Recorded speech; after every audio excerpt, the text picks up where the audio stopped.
تفہیم القرآن سید ابوالعلا مودودی سورہ زخرف آیات 67 تا 89۔ اعوذ باللہ من الشیطان الرجیم بسم اللہ الرحمن الرحیم۔ هل ينظرون الا الساعة ان تأتيهم بغتة وهم لا يشعرون؟ کیا یہ لوگ اب بس اس چیز کے منتظر ہیں کہ اچانک ان پر قیامت آ جائے اور انہیں خبر بھی نہ ہو؟ الاخلاء یومئذ بعضهم لبعض عدو الا المتقین۔ وہ دن جب آئے گا تو متقین کو چھوڑ کر باقی سب دوست ایک دوسرے کے دشمن ہو جائیں گے۔ تفسیر: دوسرے الفاظ میں صرف وہ دوستیاں باقی رہ جائیں گی جو دنیا میں نیکی اور خدا ترسی پر قائم ہیں۔ دوسری تمام دوستیاں دشمنی میں تبدیل ہو جائیں گی، اور آج گمراہی، ظلم و ستم اور معصیت میں جو لوگ ایک دوسرے کے مددگار بنے ہوئے ہیں، کل قیامت کے روز وہی ایک دوسرے پر الزام ڈالنے اور اپنی جان چھڑانے کی کوشش کر رہے ہوں گے۔ یہ مضمون قرآن مجید میں بار بار جگہ جگہ بیان کیا گیا ہے تاکہ ہر شخص اسی دنیا میں اچھی طرح سوچ لے کہ کن لوگوں کا ساتھ دینا اس کے لیے مفید ہے اور کن کا ساتھ دینا تباہ کن۔ یا عبادی لا خوف علیکم الیوم ولا انتم تحزنون۔ اس روز ان لوگوں سے جو ہماری آیات پر ایمان لائے تھے اور مطیع فرمان بن کر رہے تھے کہا جائے گا، اے میرے بندوں، آج تمہارے لیے کوئی خوف نہیں اور نہ تمہیں کوئی غم لاحق ہوگا۔ ادخلوا الجنہ، داخل ہو جاؤ جنت میں، انتم وازواجکم تحبرون، تم اور تمہاری بیویاں تمہیں خوش کر دیا جائے گا۔ تفسیر: اصل میں لفظ ازواج استعمال ہوا ہے جو بیویوں کے لیے بھی استعمال ہو سکتا ہے اور ایسے لوگوں کے لیے بھی جو کسی شخص کے ہم مشرب، ہم جولی اور ہم جماعت ہوں۔ یہ وسیع المعنی لفظ اس لیے استعمال کیا گیا ہے تاکہ اس کے مفہوم میں دونوں داخل ہو جائیں۔ اہل ایمان کی مومن بیویاں بھی ان کے ساتھ ہوں گی اور ان کی مومن دوست بھی جنت میں ان کے رفیق ہوں گے۔ یطاف علیہم بصحاف من ذہب واکواب، ان کے آگے سونے کے تھال اور ساغر گردش کرائے جائیں گے۔ وفیہا ما تشتہی الانفس وتلذ اعین، اور ہر من بھاتی اور نگاہوں کو لذت دینے والی چیز وہاں موجود ہوگی۔ وانتم فیہا خالدون، ان سے کہا جائے گا تم اب یہاں ہمیشہ رہو گے۔ وَتِلْكَ الْجَنَّةُ الَّتِي أُورِثْتُمُوهَا بِمَا كُنْتُمْ تَعْمَلُونَ، تم اس جنت کے وارث اپنے ان اعمال کی وجہ سے ہوئے جو تم دنیا میں کرتے رہے۔ لَكُمْ فِيهَا فَاكِهَةٌ كَثِيرَةٌ مِنْهَا تَأْكُلُونَ، تمہارے لیے یہاں بکثرت فواکہ موجود ہیں جنہیں تم کھاؤ گے۔ إِنَّ الْمُجْرِمِينَ فِي عَذَابِ جَهَنَّمَ خَالِدُونَ، رہے مجرمین تو وہ ہمیشہ جہنم کے عذاب میں مبتلا رہیں گے۔ لا یفتر عنہم وہم فیہ مبلسون، کبھی ان کے عذاب میں کمی نہ ہوگی اور وہ اس میں مایوس پڑے ہوں گے۔ وما ظلمناہم ولکن کانوا ھم الظالمین، ان پر ہم نے ظلم نہیں کیا بلکہ وہ خود ہی اپنے اوپر ظلم کرتے رہے۔ ونادوا یا مالک، اور وہ پکاریں گے اے مالک۔ تفسیر: مالک سے مراد ہے جہنم کا داروغہ، جیسا کہ فحوائے کلام سے خود ظاہر ہو رہا ہے۔ لیقضی علینا ربک، تیرا رب اب ہمارا کام تمام کر دے تو اچھا ہے۔ قال انکم ماکثون، وہ جواب دے گا تم یوں ہی پڑے رہو گے۔ لقد جئناکم بالحق ولکن اکثرکم للحق کارہون، ہم تمہارے پاس حق لے کر آئے تھے مگر تم میں سے اکثر کو حق ہی ناگوار تھا۔ تفسیر: یعنی ہم نے حقیقت تمہارے سامنے کھول کر رکھ دی تھی مگر تم حقیقت کے بجائے افسانوں کے دل دادا تھے اور سچائی تمہیں سخت ناگوار تھی۔ اب اپنے اس احمقانہ انتخاب کا انجام دیکھ کر بلبلاتے کیوں ہو سکتا ہے کہ یہ داروغہ جہنم ہی کا جواب کا حصہ ہو، اور یہ بھی ہو سکتا ہے کہ اس کا جواب تم یوں ہی اس میں پڑے رہو گے پر ختم ہو گیا، اور یہ دوسرا فقرہ اللہ تعالیٰ کا اپنا ارشاد ہو۔ پہلی صورت میں داروغہ جہنم کا یہ قول کہ ہم تمہارے پاس حق لے کر آئے تھے ایسا ہی ہے جیسے حکومت کا کوئی افسر حکومت کی طرف سے بولتے ہوئے ہم کا لفظ استعمال کرتا ہے، اور اس سے مراد یہ ہوتی ہے کہ ہماری حکومت نے یہ کام کیا یا یہ حکم دیا۔ ام ابرموا امرا فانا مبرمون، کیا ان لوگوں نے کوئی اقدام کرنے کا فیصلہ کر لیا ہے؟ اچھا ہم بھی پھر ایک فیصلہ کیے دیتے ہیں۔ تفسیر۔ اشارہ ہے ان باتوں کی طرف جو سرداران قریش اپنی خفیہ مجلسوں میں رسول اللہ صلی اللہ علیہ وآلہ وسلم کے خلاف کوئی فیصلہ کن قدم اٹھانے کے لیے کر رہے تھے۔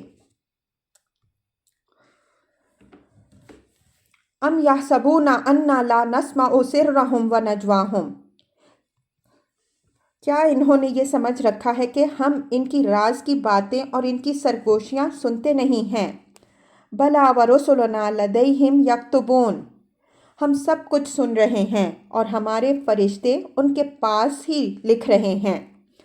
قل، ان سے کہو، ان کان للرحمن ولد، اگر واقعی رحمان کی کوئی اولاد ہوتی، فانا اول العابدین، تو سب سے پہلے عبادت کرنے والا میں ہوتا۔ تفسیر۔ مطلب یہ ہے کہ میرا کسی کو خدا کی اولاد نہ ماننا اور جنہیں تم نے اس کی اولاد قرار دیا ہے ان کی عبادت سے انکار کرنا کسی ضد اور ہٹ دھرمی کی بنا پر نہیں ہے۔ میں جس بنا پر اس کا انکار کرتا ہوں وہ صرف یہ ہے کہ کوئی خدا کا بیٹا یا بیٹی نہیں ہے۔ تمہارے یہ عقائد حقیقت کے خلاف ہیں، ورنہ میں تو خدا کا ایسا وفادار بندہ ہوں کہ اگر بالفرض حقیقت یہی ہوتی تو تم سے پہلے میں بندگی میں سر جھکا دیتا۔ سبحان رب السماوات والارض رب العرش عما یصفون، پاک ہے آسمانوں اور زمین کا فرما رواں، عرش کا مالک، ان باتوں سے جو یہ لوگ اس کی طرف منسوب کرتے ہیں۔ فذرہم یخوضوا ویلعبوا حتی یلاقوا یومہم الذی یوعدون، اچھا انہیں اپنے باطل خیالات میں غرق اور اپنے کھیل میں منہمک رہنے دو یہاں تک کہ یہ اپنا وہ دن دیکھ لیں جس کا انہیں خوف دلایا جا رہا ہے۔ وَهُوَ الَّذِي فِي السَّمَاءِ إِلَٰهٌ وَفِي الْأَرْضِ إِلَٰهٌ، وہی ایک آسمان کا بھی خدا ہے اور زمین کا بھی وہی خدا ہے۔ وَهُوَ الْحَكِيمُ الْعَلِيمُ، اور وہ حکیم اور علیم ہے۔ تفسیر۔ یعنی آسمان اور زمین کے خدا الگ الگ نہیں ہیں بلکہ ساری کائنات کا ایک ہی خدا ہے۔ اسی کی حکمت اس پورے نظام کائنات میں کار فرما ہے اور وہی تمام حقائق کا علم رکھتا ہے۔ وَتَبَارَكَ الَّذِي لَهُ مُلْكُ السَّمَاوَاتِ وَالْأَرْضِ وَمَا بَيْنَهُمَا، بہت بالا تر و برتر ہے وہ جس کے قبضے میں زمین اور آسمانوں اور ہر اس چیز کی بادشاہی ہے جو زمین اور آسمان کے درمیان پائی جاتی ہے۔ تفسیر۔ یعنی اس کی ہستی اس سے بدرجہ ہا بلند و برتر ہے کہ کوئی خدائی میں اس کا شریک ہو اور اس عظیم کائنات کی فرما روائی میں کچھ بھی دخل رکھتا ہو۔ زمین و آسمان میں جو بھی ہے، خواہ وہ انبیاء علیہم السلام ہوں یا اولیاء، فرشتے ہوں یا جن یا ارواح، ستارے ہوں یا سیارے، سب اس کے بندے اور غلام اور تابع فرمان ہیں۔ ان کا کسی خدائی صفت سے متصف یا خدائی اختیار کا حامل ہونا قطعی ناممکن ہے۔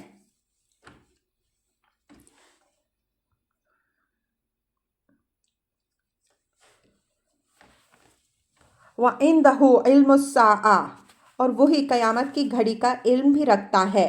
وَإِلَيْهِ تُرْجَعُونَ، اسی کی طرف تم سب پلٹائے جانے والے ہو۔ تفسیر۔ یعنی دنیا میں خواہ کسی کو اپنا حامی و سرپرست بناتے پھرو، مگر مرنے کے بعد تمہارا سابقہ اسی ایک خدا سے پڑنا ہے اور اسی کی عدالت میں تم کو اپنے اعمال کی جواب دہی کرنی ہے۔ وَلَا يَمْلِكُ الَّذِينَ يَدْعُونَ مِن دُونِهِ الشَّفَاعَةَ إِلَّا مَنْ شَهِدَ بِالْحَقِّ وَهُمْ يَعْلَمُونَ، اس کو چھوڑ کر یہ لوگ جنہیں پکارتے ہیں وہ کسی کی شفاعت کا اختیار نہیں رکھتے الا یہ کہ کوئی علم کی بنا پر حق کی شہادت دے۔ تفسیر۔ اس فقرے کے کئی مفہوم ہیں۔ ایک یہ کہ لوگوں نے جن جن کو دنیا میں معبود بنا رکھا ہے وہ سب اللہ کے حضور شفاعت کرنے والے نہیں ہیں۔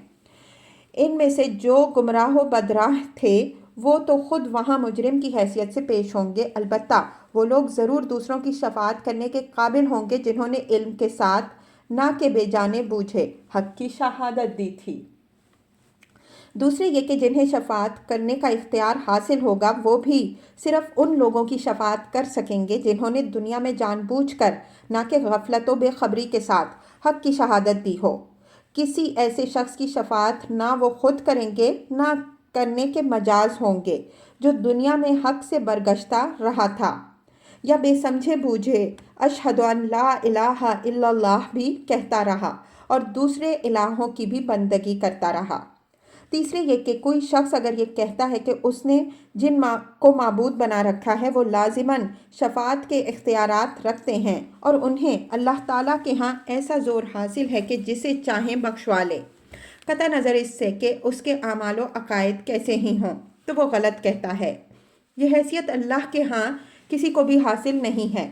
جو شخص کسی کے لیے ایسی شفاعت کے اختیارات کا دعویٰ کرتا ہے وہ اگر علم کی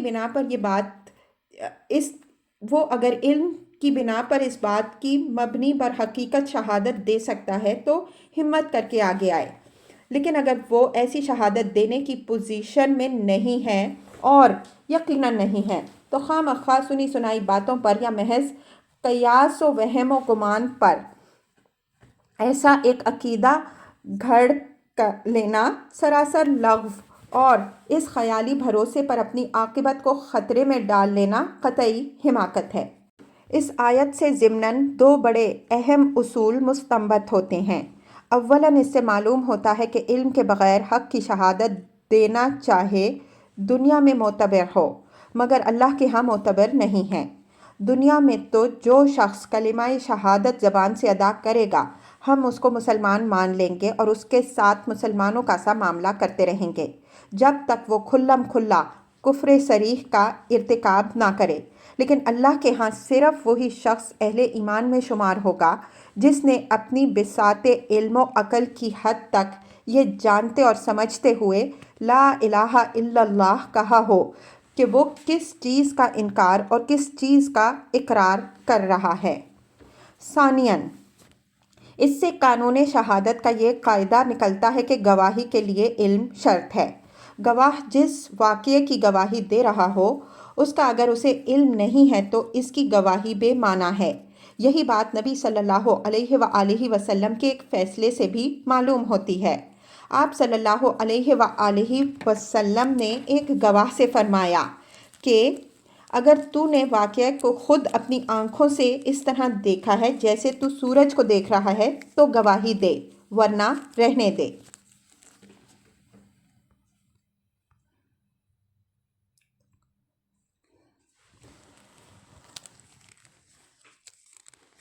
وَلَئِن سَأَلْتَهُم مَّنْ خَلَقَهُمْ اگر تم ان سے پوچھو کہ انہیں کس نے پیدا کیا، لَيَقُولُنَّ تو یہ ضرور کہیں گے اللہ کہ اللہ نے۔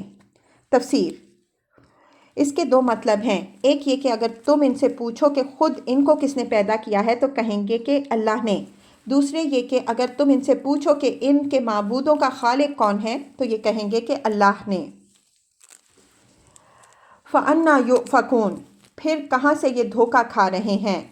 وَقِيلِهِ یا رب قسم ہے رسول صلی اللہ علیہ وآلہ وسلم کے اس قول کی کہ اے میرے رب اِنَّ هَٰؤُلَاءِ قَوْمٌ لَا يُؤْمِنُونَ یہ وہ لوگ ہیں جو ایمان نہیں لا رہے۔ تفسیر یہ قرآن مجید کی نہایت مشکل آیات میں سے ہے جس میں نحو کا یہ نہایت پیچیدہ سوال پیدا ہوتا ہے کہ وَقِيلِهِ میں واو کیسا ہے اور اس لفظ کا تعلق اوپر کے سلسلہ کلام میں کس چیز کے ساتھ ہے۔ مفسرین نے اس پر بہت کچھ کلام کیا ہے مگر کوئی تشفی بخش بات مجھے ان کے ہاں نہیں ملی۔ میرے نزدیک سب سے زیادہ صحیح وہی ہے جو شاہ عبد القادر رحمہ اللہ کے ترجمے سے مترشح ہوتی ہے، یعنی اس واو عطف کا نہیں بلکہ قسمیہ کا ہے اور اس کا تعلق فَأَنَّىٰ يُؤْفَكُونَ سے ہے اور قِيلِهِ کی ضمیر رسول صلی اللہ علیہ وآلہ وسلم کی طرف پھرتی ہے، جس پر یا ربی انہا اولئک قوم لا یؤمنون کا فقرہ صریح دلالت کر رہا ہے۔ قسم ہے رسول کے اس قول کی کہ اے رب، یہ وہ لوگ ہیں جو مان کر نہیں دیتے۔ کیسی عجیب بات ہے کہ ان لوگوں کی فریب خوردگی کہ خود تسلیم کرتے ہیں کہ ان کا اور ان کے معبودوں کا خالق اللہ تعالیٰ ہی ہے، اور پھر بھی خالق کو چھوڑ کر مخلوق ہی کی عبادت پر اصرار کیے جاتے ہیں۔ رسول کے اس قول کی قسم کھانے کا مدعا یہ ہے کہ ان لوگوں کی یہ روش صاف ثابت کیے دے رہی ہے کہ فی الواقع یہ ہٹ دھرم ہیں، کیونکہ ان کے رویے کا غیر معقول ہونا ان کے اپنے اعتراف سے ظاہر ہے، اور ایسا غیر معقول رویہ صرف وہی شخص اختیار کر سکتا ہے جو نہ ماننے کا فیصلہ کیے بیٹھا ہو۔ بالفاظ دیگر یہ قسم اس معنی میں ہے کہ بالکل ٹھیک کہا رسول نے، فی الواقع یہ مان کر دینے والے لوگ نہیں ہیں۔ فَاصْفَحْ عَنْهُمْ وَقُلْ سلام۔ اچھا اے نبی صلی اللہ علیہ وآلہ وسلم، ان سے درگزر کرو اور کہہ دو کہ سلام ہے تمہیں۔ تفسیر: یعنی ان کی سخت باتوں اور تضحیک و استہزاء پر نہ ان کے لیے بد دعا کرو اور نہ ان کے جواب میں کوئی سخت بات کہو، بس سلام کر کے ان سے الگ ہو جاؤ۔ فَسَوْفَ يَعْلَمُونَ، ان قریب انہیں معلوم ہو جائے گا۔